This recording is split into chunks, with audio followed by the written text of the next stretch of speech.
All right. Let me know whenever you're ready and we can start. Okay. Becky, I just want to give you a heads up, though, that I'm not really in a good emotional place right now because I just watched the live performance of Never Be Alone with the live instrumentation and listened to the acoustic version. They are so good. It did what it's made for then. Good. So I'm just throwing that out there, and whatever happens during this chat happens, okay?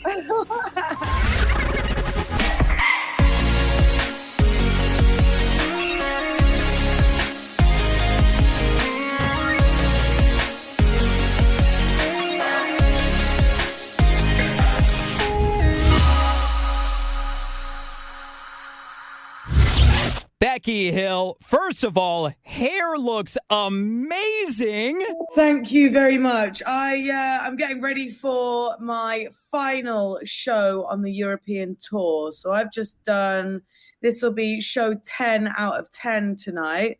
I've been to 10 different cities in about 11 days, 12 days. So I'm glad you said I look all right. I feel very disheveled. No, you look great. But just a side note, that's where you're supposed to say, "Oh, your hair looks great too." What the hell, Becky? Oh, so you're too. My fiance is a bold man. I like a bold man. Well, thank you, Becky Hill. Welcome back to America's Dance 30. Thank you for having me back. I'm so excited to be here. I can't believe we were just talking about the fact that it's been over 2 years since we've chatted. How have you been? Crazy, right? Yeah, I've been on the verge of a mental breakdown, but we move. I'm really excited to have finished the album, and the album's coming out on the 31st of May, which feels really great. I've released a couple of singles so far, which people seem to be resonating with, which is always great. And this year is all about touring. So I've been doing lots of singing. Have you been okay? I've been good. I'm actually training. So tomorrow I'm taking part in a charity bike ride where I'm doing 75 miles in one day. Yeah. Wow. In one day. In one day. It's Bike MS. It's insane. How quick do you have to pedal for that? Like Fred Flintstone kind of pedaling. I bet. So the first time I ever did it, I did it on like a crappy bike that I just bought at like a department store. And that was tough. But now I've got a road bike, so it's a lot easier to do it. But it's like, it's a good 4.5, 5 hours in the saddle, which is crazy. Yeah. You're going to have a sore bum after. I will. But we don't need to talk about that. Let's talk about celebrating Never Be Alone, going #1. Congratulations. Thank you so much. This is such a big honor for me. Thank you so much. That's so incredible. And I can't wait to talk about how the song was born with Sonny Fodera. And I also want to talk about your latest song, Outside of Love, because the lyrics are so heartbreaking. So I definitely want to talk about that. But first, let's get to know Becky Hill a little better with Finky's Firsts. Okay. Take a deep breath.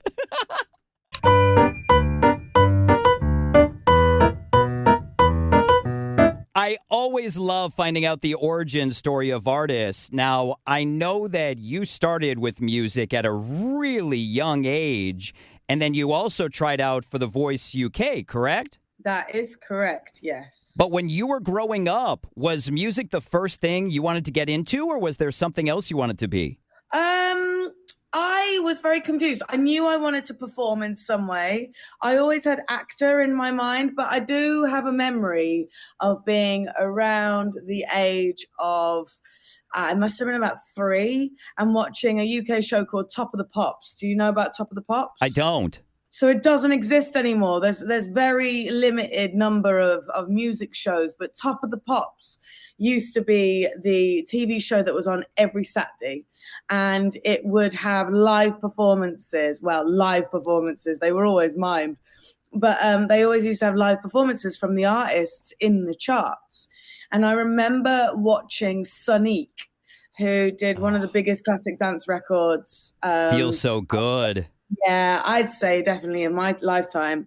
And I remember just stood at the TV with my hands on the telly, and just being completely absorbed by it. So I think I always knew. Now, did you ever get a chance to meet Sonique? No, but I would love Oh, to. that would be epic. We need to Have make you that met happen. Sunny? I haven't, and I was playing her song live on the radio. That's how long I've been in radio. Wow. Well, you don't look a day over 30, babe. Hey, thanks. It's the hair. I think it does wonders for a man. Well, I appreciate that. Now, as I mentioned, you started in music really early. And as you mentioned, you've got your album coming out the end of May, which is incredible. But do you remember the first song you ever wrote? Yes, I do. Share. So I was 13 and I wrote through, there were 3 songs. I can't remember what order they came in, but it was a song called Hold My Hand. It was a song called Gremlins. And what was the third one? I got to know about Gremlins, though. Gremlins was 3 chords. And it was all about, I think the lyrics were, I got demons in my mind, taking over my brain. It was very angsty, but in a very happy singer-songwriter way. Did it have any lyrics about putting them in the microwave or keeping them up after midnight? Keeping them dry. Yeah, no, it wasn't. I'm a little bit too young for the film. I have watched it. It is such a classic. Now, you have performed all over the world. Of course, you're wrapping your tour now. I think you're going to be coming to the U.S. later as well, later on this year? Absolutely. I'm doing a few US shows, which I'm so excited. I think we put it on sale and San Francisco sold out within the day. So yeah, it seems to be quite a hot ticket. So that feels lovely to feel so well received. That's got to be incredible. And then you just announced your intimate performances that you're going to be doing in support of your album later this year. Yeah. So those will be mainly UK based, England based. But yeah, I'm excited to play some of the album tracks. I've got an arena tour in the UK coming up, but I definitely want to start getting across the pond and seeing you guys and playing. You will have to come to a show. I will have to. I'll talk to Niles about that. Now, do you remember the first time you ever performed? Yes, I was 11 years old. I was in the local youth club and I was supposed to do some like comedy thing with 2 of my friends and they pulled out. Oh. And I remember feeling really guilty and I felt like I couldn't let anybody down. Nobody cared. But I felt like I couldn't let anybody down. So I stood up on stage and I sang JoJo, Leave, Get Out, classic. And my parents were in the audience, and my parents still like to tell me to this day that they had all of these parents staring at them as if to be like, did you know she could do that? And I remember afterwards, I'd kept it quite the secret. And I remember my parents talking and being like, should we send her to Brit School? But we didn't have any money and we lived nowhere near London, where the Brit School is. So my mom, I'll never forget this. My mom said to my dad, she said, if music is meant for her, music will find her. And luckily it did. That is so incredible.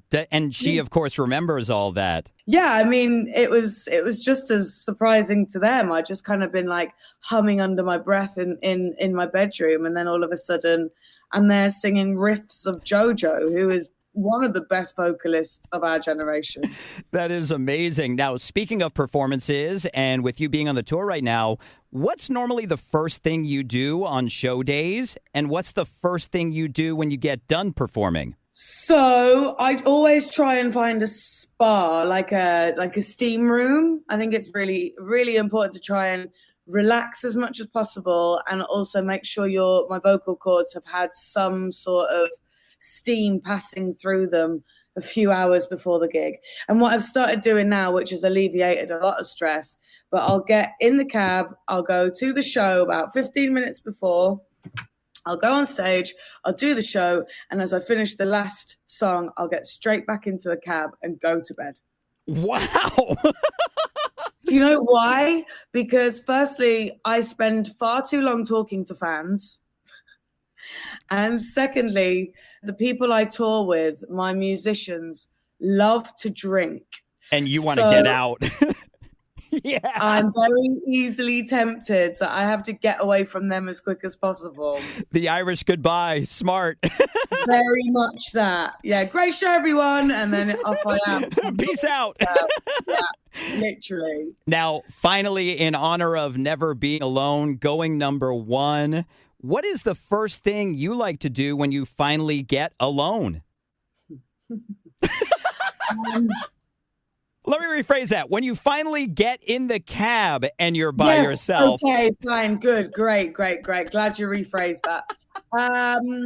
I I have to do a vocal warm down, so I have to stretch my noise and stretch my voice through doing all these weird and wonderful noises. So usually when I get in the cab, I'm always like, "Excuse me, cab driver, you will hear some very odd noises coming from the back." My singing teacher, I've got a little recording of him actually directing me through the cool downs, and he calls it soppy blowfish. So I have to do the soppy blowfish, which sounds a little bit like this. So I have to make all of those very weird noises in the back of a cab. So that's what I do as soon as I get some time. So I've actually never, now, of course, with working out or doing any kind of activity, you got to stretch afterwards. But this is the first time I've heard about doing vocal work downs. Is that supposed to be really good for your voice as well? Yeah, it's essentially because my songs are not easy to sing. And it's like, and especially Never Be Alone. That song is so hard to sing. And actually, Outside of Love is really difficult. Even harder. Right. So when you do an hour and a half on stage, your vocal folds really tighten up.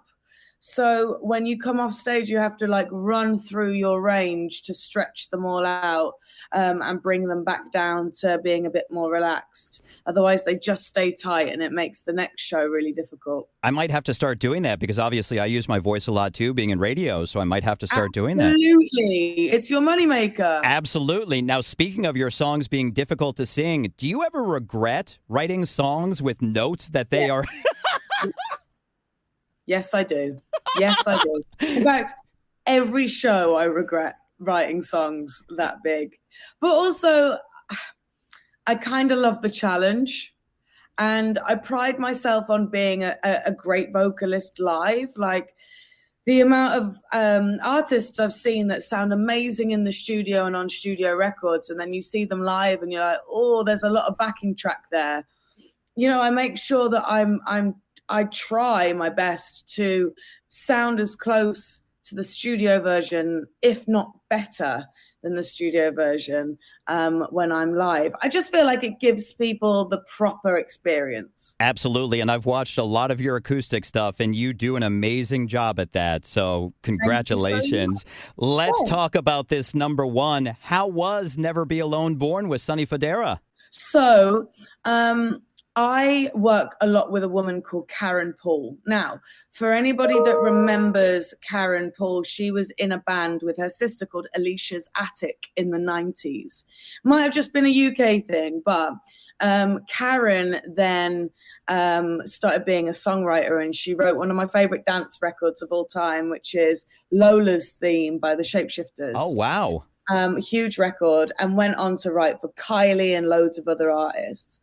And I'm glad I didn't know this when I first met her, because I would have been very scared. But she and I started writing together in it, and it was a match made in heaven between us. Me and Karen are responsible for Remember by me and David Guetta. Me and Karen are responsible for Disconnect with Chase and Status. And we're actually responsible for Never Be Alone. It was just us two as well. So we were sent over the original track by Salado.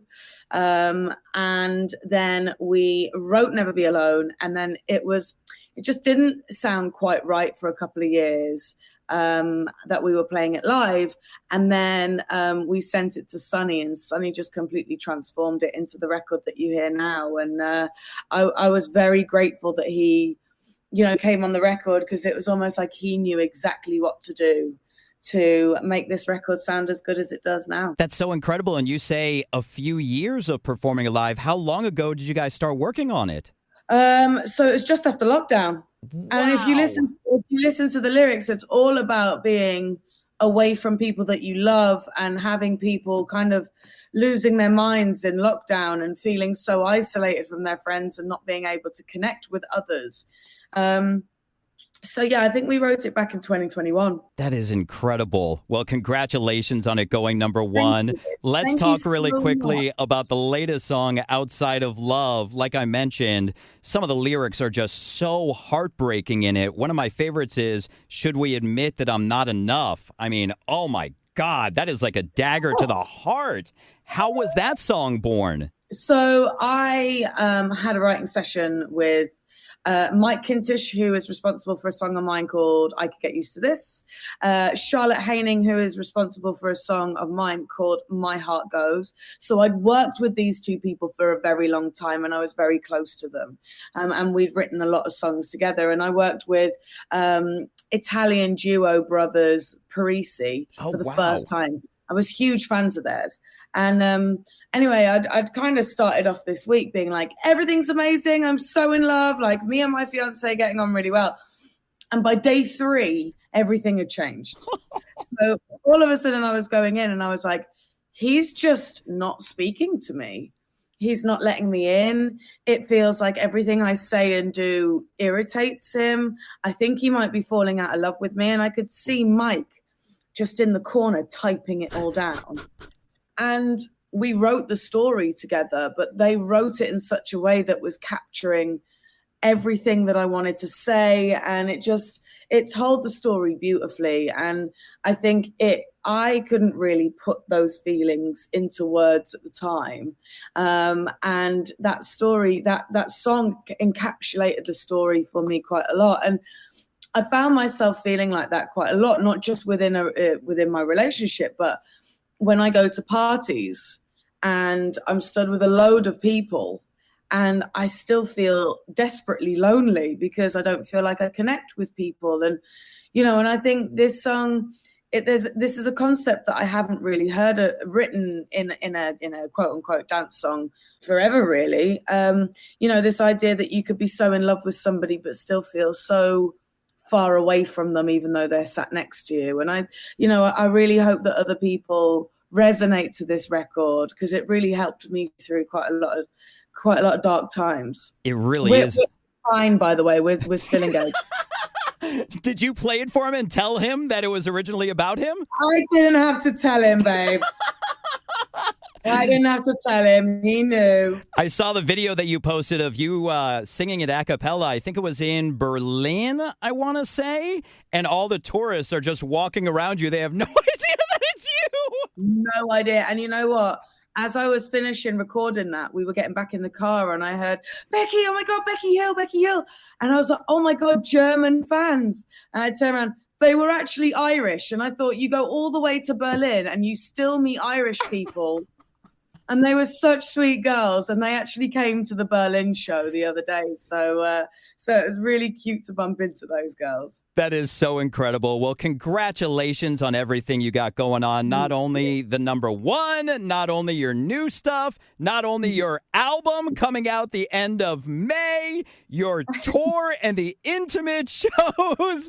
Becky, I can't thank you enough for taking time to chat with us. Thank you for being with me. Listen, the pleasure is all mine, and it's so good to speak to you after so long, and thank you so much for having me on to talk about my new music. It really means the world, so thank you so much. And make sure, I'll put you on guest list, make sure you come down to the next New York show. I will definitely be there. Thank you so much for your time with us on America's Dance 30.